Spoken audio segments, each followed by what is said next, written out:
अस्सलाम वालेकुम दोस्त। जी के यार स्टडी में खुश आमदीद। हम आज का पहला लेक्चर जिसमें हम इंट्रोडक्शन करवाएंगे। हम जियोग्राफिकली हम स्टडी का आगाज़ करेंगे। बेसिकली हम ये स्टडी जो test PPSC, NTS, FPSC, PTS extra extra के लिए जो हम तैयारी करते हैं, उसके लिए हम अपने आप को कैसे प्रिपेयर करेंगे, कैसे स्टडी का जायज़ा लेंगे, कैसे हमने एक प्लान करना है स्टडी को, जिसके लिए हम एक प्रॉपर अपना फॉर्मेट बनाएंगे कि हमने काम करना कैसे है। सबसे पहले हम जो है, मैं अपने बारे में बताता चलूँ कि मैं एक स्टूडेंट हूँ, ठीक है। मैं एक तालिब इल्म हूँ और मेरा ये ख्याल जो था, जो मैंने ये आपके सामने अपने स्टडी का जो जितना भी जो मैंने अख़ज़ किया अपने उस्तादों से, वो आपके सामने इसलिए शेयर करना चाहता हूँ ताकि जो मैंने सीखा वो आप तक डिलीवर हो सके। ना ही मेरा मकसद किसी से कोई लाइक्स, कमेंट्स और या इसके चैनल सब्सक्राइब के लिए, इसके लिए मैं ये रिकॉर्डिंग वगैरह नहीं करना चाहता। मैं सिर्फ इसलिए कर रहा हूँ कि जो मुझे याद है वो अपने दोस्तों तक पहुँचा सकूँ, वो इससे फ़ायदा उठा सके, ठीक है।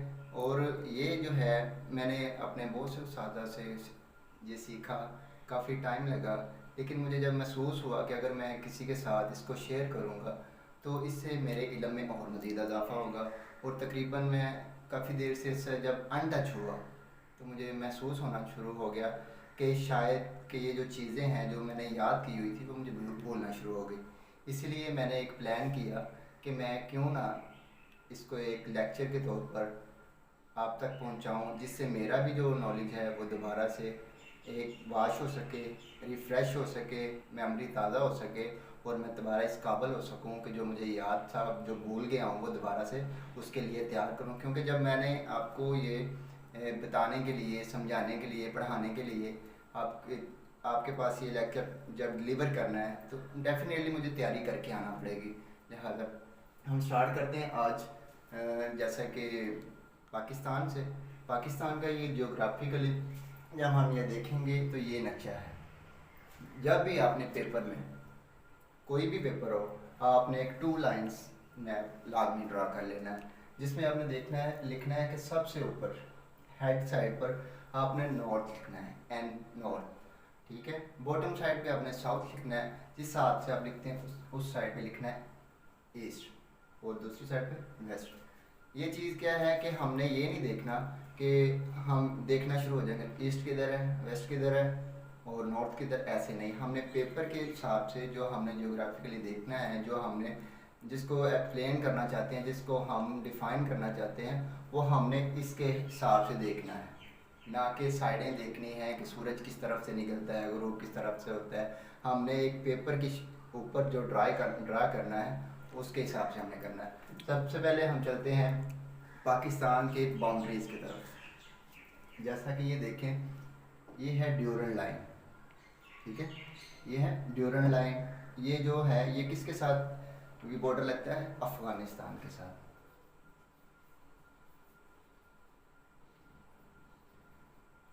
ये अफ़गानिस्तान की बाउंड्री है जो हमारे पाकिस्तान के साथ लगती है। इसकी जो एक्चुअल जो इसकी लेंथ है वो है 2272 किलोमीटर।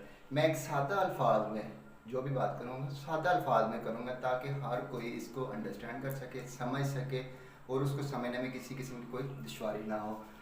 ये कौन सी बाउंड्री है? पाक अफगानिस्तान बाउंड्री, ठीक है। उसके बाद जब हम आएंगे ईरान की बाउंड्री की तरफ, इस बाउंड्री को क्या नाम दिया गया है? इस बाउंड्री का नाम है कैप्ट लेविट बाउंड्री। क्या नाम है? कैप्ट लेविट बाउंड्री।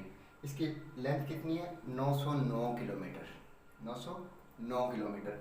इसके बाद जैसे कि आप जानते हैं कि इसकी साउथ वाली साइड पर अरेबियन सी, ठीक है, जो दरिया है अरेबियन सी, उसकी लेंथ है 1046 किलोमीटर।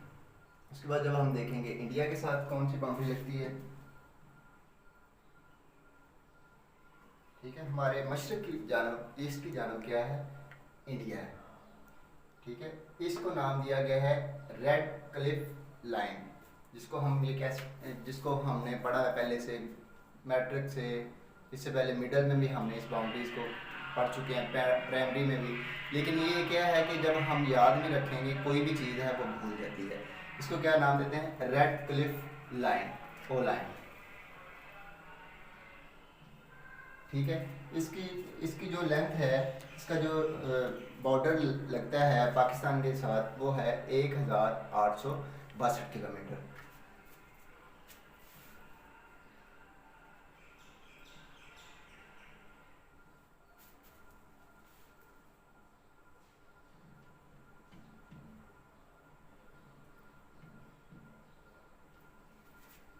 ठीक है।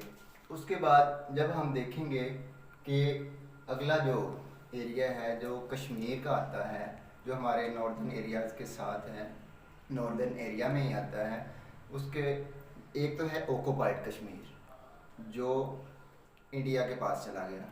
ठीक है, जो कि इंडिया के पास चला गया। और जो है आज़ाद जम्मू कश्मीर, वो है पाकिस्तान की जानब।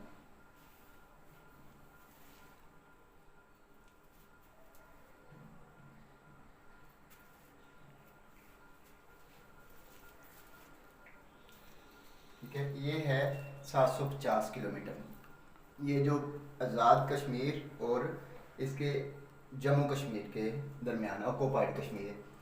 और जब हम देखेंगे कि इसके साथ जो ताजिकिस्तान है, और ये जो पहाड़ी है, एक चोटी है जिसको नाम दिया गया है पमीर नोट। ठीक है, ये जो है तीन मुल्कों को आपस में मिलाती है, तीन मुल्कों को आपस में मिलाती है, ताजिकिस्तान, अफ़गानिस्तान और चाइना। यहाँ से जो है, जो सफ़र है कश्मीर से ताजिकिस्तान का, ये जो बॉर्डर लगता है चाइना के साथ हमारा, वो है 585 किलोमीटर। 585 किलोमीटर। ये चीज़ें हमने क्लियर कर ली। इसके बाद जब हम देखेंगे कि इंडिया के साथ हमारे कुछ मामला ख़राब हुए थे। एक जो था सीज़ फायर, ठीक है, उसके बाद एक जो हमारा था शिमला एग्रीमेंट हुआ था। इसके बाद हमारा जो है, हमें पता होना चाहिए कि ये जो कश्मीर के साथ और ये सियालकोट के साथ जो सरहदें लगती हैं वर्किंग बाउंड्रीज़ के हवाले से, वो क्या चीज़ें हैं वो हम डिस्कस करेंगे।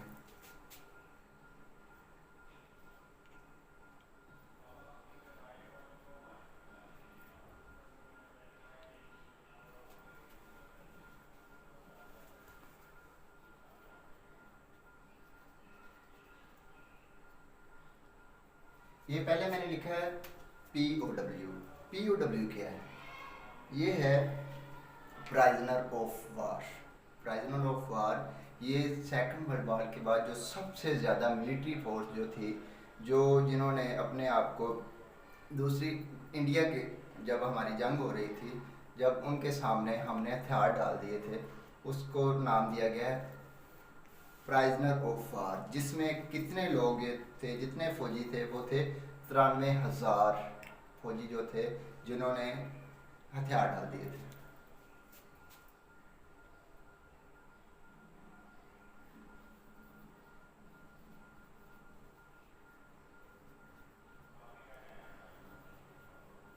ये सबसे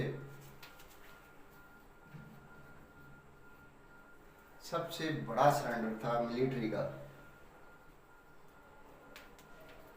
मिलिट्री सरेंडर था जो कि पाकिस्तान की तरफ से था। और ये शिमला एग्रीमेंट क्या था? ये शिमला एग्रीमेंट ये हुआ था कि जो कि 17 दिसंबर 1971 में ये जंग बंदी को, ये जो जंग बंदी थी, इसके लिए हिंदुस्तान और पाकिस्तान के दरमियान लाइन ऑफ कंट्रोल, जिसको हम LOC कहते हैं, लाइन ऑफ कंट्रोल जो थी वो उसमें तब्दील कर दिया गया। और ये इत्फाक किया गया था कि इसमें इखलाकी और कानूनी तरजीहात जो थी, जो एक तरफ़ा, कोई भी ऐसा जो अमल था वो एक तरफ़ा नहीं होगा। शिमला एग्रीमेंट बेसिकली जो था ये पीस के लिए, पीस कहते हैं अमन के लिए मुआहदा हुआ था, जो दोनों मुल्कों के दरमियान आपस में तनाज़ा चल रहे थे, आए दिन शेलिंग, ठीक है, उसको रोकने के लिए ये UN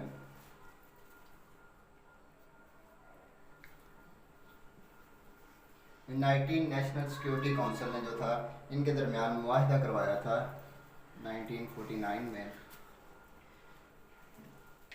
उसको इन्होंने जब पाकिस्तान की तरफ से जो एक मुआहदा हुआ, शिमला एग्रीमेंट जिसको नाम दिया गया, वो इसमें कौन लोग शामिल थे?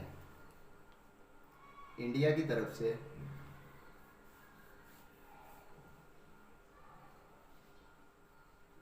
इंदिरा गांधी जी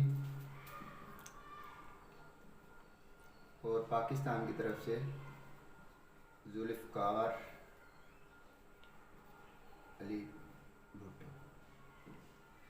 ये मुआहदा इन्होंने कराया, शिमला एग्रीमेंट हुआ, जिसके तहत इन्होंने जो थे पीस के दोबारा से जो था एक तनाज़े जो हमारे कश्मीर के थे उसको हल करने के लिए ये शिमला एग्रीमेंट हुआ था। लोकेशन जो थी ये कहाँ पर हुआ था, ये शिमला एग्रीमेंट हुआ किस जगह पर था? ये इंडिया में हुआ था।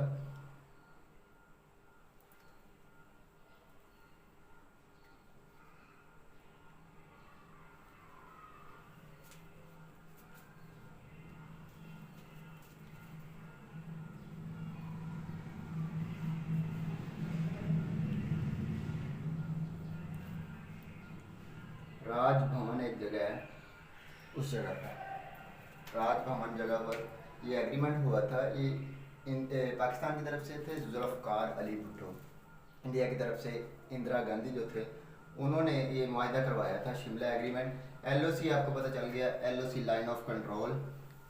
एक है वर्किंग बाउंड्री।